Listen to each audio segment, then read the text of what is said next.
So, without further ado, I want to welcome Congressman Schrader. It's great to be back home, for sure. And the county, many of us remember when our county was working hard just to function, and Sonia and the rest of the crew now have made it into a huge player in the region. I'm really pleased with the exciting stuff you guys are doing in the county. It's telling, and we're lucky, aren't we? We're very, very lucky. Well, I thought I'd just say a few things, not a lot, just a few things up front, give you a sense of what's going on in Congress as we, frankly, just get started. As you know, some big changes. You know, House of Representatives, the control of the House changed from Republican to Democrat. So as a result, it's a little chaotic and a little complicated. Every Congress, when you start over, every Congress is every 2 years. You reorganize every 2 years, and because of the switch in majority, it's been a little more difficult than usual. And we had a little thing called the shutdown that added to the complications and delays of what's going on. The ironic part to me is that, you know, at the end of last year, end of last year being mid to early December, I was actually thinking, wow, things are in pretty good shape for, just shocked. Number one, we had the election. Then number two, I'm thinking, well, the Farm Bill's getting done. We actually got the Farm Bill done. Nice bipartisan bill. Usually it's always almost always a bipartisan bill, but it takes a while to get there. As you guys know, the Farm Bill is made up of the farming portion, and then there's the nutrition portion. In Congress, we usually try and marry the two to make sure rural and urban members of this country feel they're being represented and have a stake in the Farm Bill. And this year, like other years, there was always an attempt to divide the two, and that caused a lot of problems for a long period of time. I don't know why they do that, because in the end, we always end up marrying the two elements of the Farm Bill together. We have work requirements in the Farm Bill. It's not free for able-bodied adults to get nutritional assistance, but some people wanted to make the requirements even more onerous, and that dragged things on for a while. But the long story short is we finally got it done. It was great for Oregon. A lot of our valley farmers depend on it. As we know, there's a lot of folks homeless and that don't have resources. They depend on the nutrition title. So we finally got that across the finish line. A really, really good piece of legislation. So I'm thinking, okay, wow, we're sort of playing nice in the sandbox here as we gear up for the next session. And we also had a huge win in the Pacific Northwest. Yours truly, along with the rest of the delegation, spent a lot of time trying to educate the rest of this country on the huge problem we have with sea lions eating our salmon as they come upstream. Yeah, it's a big issue, and we're very concerned that our iconic salmon that we're spending millions and trillions of dollars to recover are getting taken out by the sea lions. So we work very closely with Oregon Department of Fish and Wildlife and the Washington Department of Fish and Wildlife, come up with a pretty balanced solution to make sure that these rogue actors don't cause us a problem going forward. That's a big deal, and it took a while, frankly, to get the rest of the country to understand the nature of the problem. And I'm really proud. Every single member of the Pacific Northwest delegation from Oregon, Washington, Idaho got behind the legislation, and hopefully all the hard work and effort we're putting in will make sure that the salmon actually have a chance of coming back. So this is leading up to D-Day, so to speak, the end of the session. And I'm thinking again, wow, people are really listening to one another, which is what I always look for in my colleagues in Congress. And we had to deal on the budget.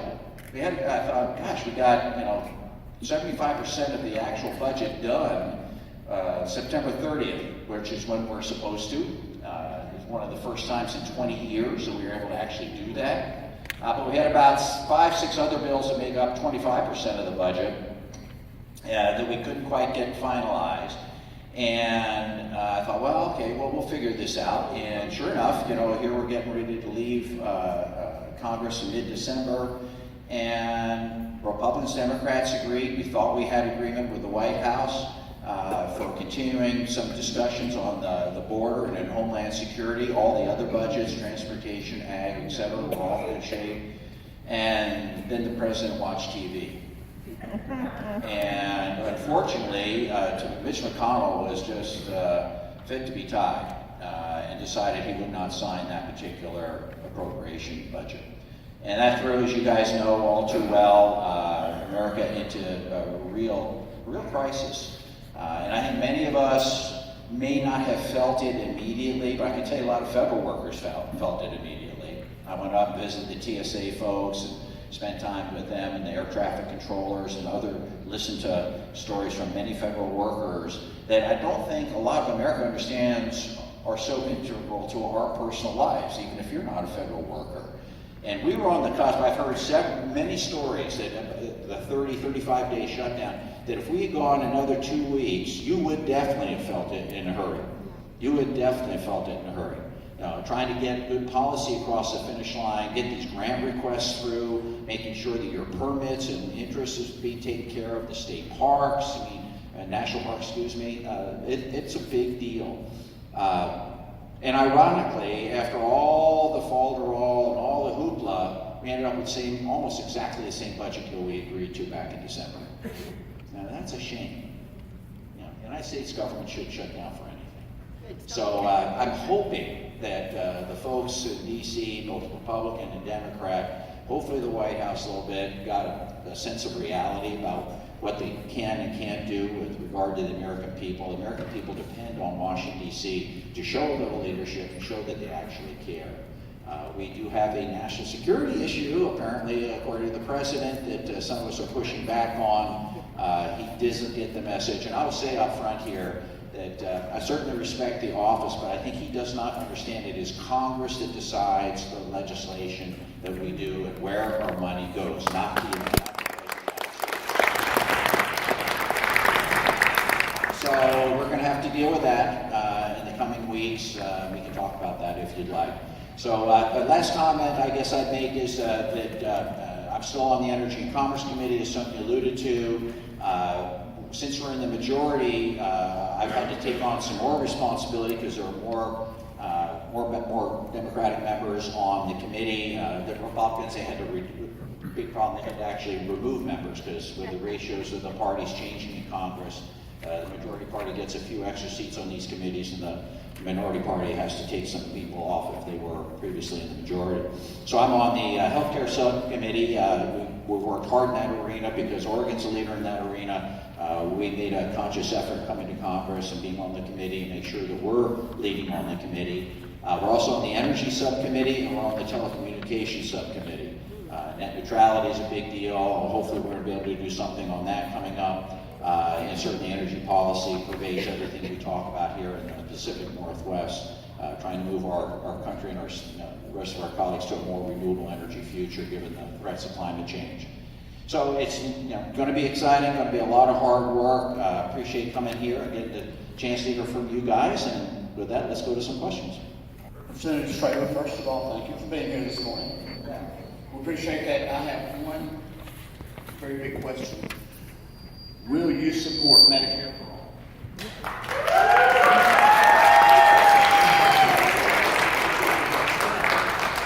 And if you say yes, tell us why. If you say no, we would like to know why not. Sure. No, I think that's very fair. Well, I will say that I support universal access to health care. Make sure that it's affordable. I'm not exactly clear sometimes of what people mean by Medicare for all, though I understand the goal here is to make sure that every person has health care. Totally on board with that. And we've worked extremely hard throughout our tenure to make sure that occurs. One of the things I'm proudest of is the fact that I voted for and helped work on the Affordable Care Act 10 years ago that actually gave millions of Americans health care that never had access to it before. Never had anything. And one of going through the attempted repeal of the Affordable Care Act last Congress, I was heartened by the fact that a lot of my Republican colleagues got religion. They realized they could not get rid of the Affordable Care Act. That the Medicaid portion of that expansion was huge for many, many states. And even Republican governors were coming out and defending this at this point in time. So it's been a sea change, I think, an opportunity. And America now has moved on. In this 10 years, my Republican colleagues, God bless them, are behind the curve. They don't understand that America really is starting to get to a point where they understand that health care is a right, not a privilege. The area that I'm putting a lot of attention on, and we almost got it across the Senate finish line as well, we got it out of the House, but almost to the Senate, was trying to fix the individual marketplace. As you know, healthcare delivery in our country right now is made up of several elements. Medicare, which everyone loves, the Medicaid expansion I just talked about, very popular, employer-based healthcare, especially for bigger companies, working well. But there's a group of folks that don't have a job and are on what we call the individual marketplace. And it's a small percentage of folks, less than 10% of Americans, but they unfortunately are not getting any help, subsidies or whatever, like the lower income middle class Americans. So that upper middle class is feeling the pinch, and we've put a lot of effort trying to see if there's a way we can make healthcare delivery affordable for them. I listened closely to the debates during the repeal effort and noticed that the Republicans were actually okay with reinsurance. They were okay with reinstating the cost-sharing subsidies, and like we do in Oregon, having waivers to actually make sure that the healthcare delivery system reflects the local culture at the time. So we had a good piece of legislation we were working on. It takes a while to get things through Congress, sometimes a couple of different sessions. We got it a lot further than I thought we were going to. We had good support from Susan Collins over in the Senate, along with Joe Manchin and a number of colleagues on both sides of the aisle. So hopefully we'll be in better shape this coming session. Thank you, Mr. Congressman, and thanks from Indivisible Clackamas.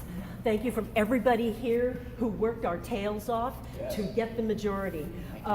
My question is looking down the road just a step on this alleged fake national emergency.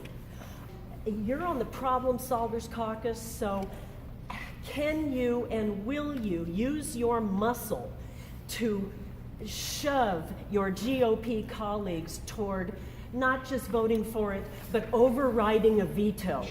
Sure. Well, I love my country, right? We all do. We wouldn't be spending a Saturday morning here. We could be doing something else.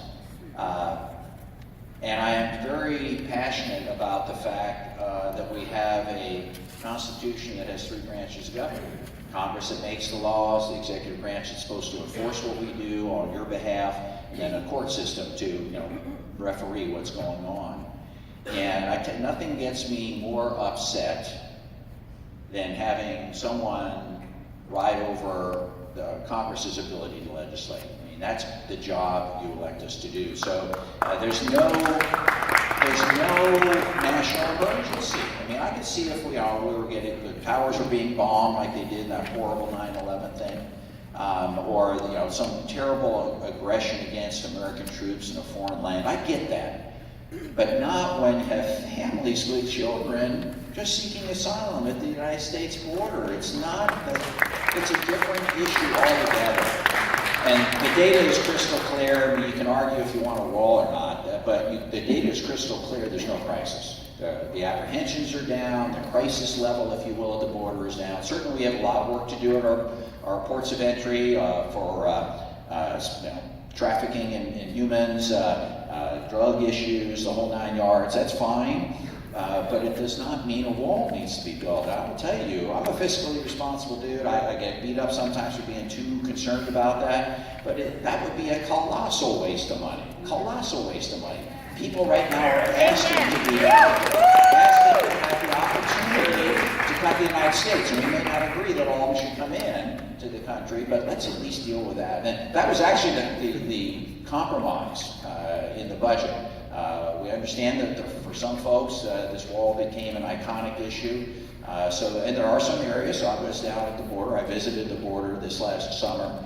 And there's some areas where that could be okay. But for the most part, it's just better border security, frankly, at the ports of entry and some way to deal with the humane aspects of things these people at our border. So I'm passionate about pushing back on this national security declaration. It is totally bogus. It is a way for the president who can't say, who frankly, He's president of the United States. So I will say, you know, we had a deal, and then now he's gone around that deal. That to me is totally wrong. Totally, totally wrong.